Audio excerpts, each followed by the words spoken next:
வேல்மாறல் படிங்கன்னு சொன்னா அடுத்த ரிப்ளை என்கிட்ட என்ன வருதுன்னா எவ்வளவு நாள் படிக்கணும் அப்படின்னு. இது என்ன கேள்வி? எவ்வளவு நாள் சாப்பிட்றது அப்படின்னு நம்ம கேட்கறது இல்லை. எவ்வளவு நாள் நம்ம தூங்க போறோம்னு கேட்கறது இல்லை.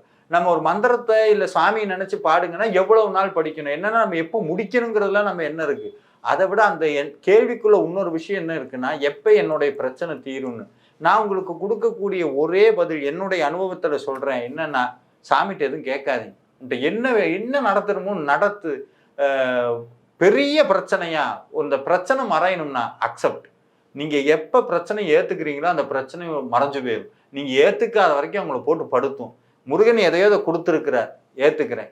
அப்பவும் அந்த பிரச்சனையிலிருந்தும் இந்த வாழ்க்கையினுடைய துயரத்திலிருந்தும் நம்மை ஒரு கணமாவது சந்தோஷமா வச்சுக்கிறது எதுன்னா, முருகன் முன்னாடி நின்று மனமுருகி பாடுவது. திருப்புகழை பாடுறோம், கந்தரலங்காரம் பாடுறோம், வேல்மாறல் படிக்கிறோம் அப்படின்னா முருகனை ஒரு நிமிஷம் பார்க்குறோம். கையில வேலு, ஒரு பக்கம் கை வச்சிருக்கிறார், இன்னொரு பக்கம் வள்ளி தெய்வ யானையோட சேவர் கொடி, ஆறுமுகம், இத்தனையும் பார்த்ததுக்கு அப்புறம் உள்ளுக்குள்ள ஒரு நம்பிக்கை வரும்.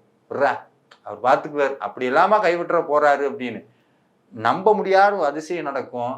எந்த பிரச்சனையை பார்த்து பயந்தோமோ அந்த பிரச்சனை ஒண்ணும் இல்லைன்னு போயிடும். ஆனா நம்ம அந்த ஸ்டேஜை கடக்கணும்.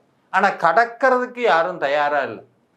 அதை கடந்து போறதுக்கு யாரும் தயாரா இல்லை.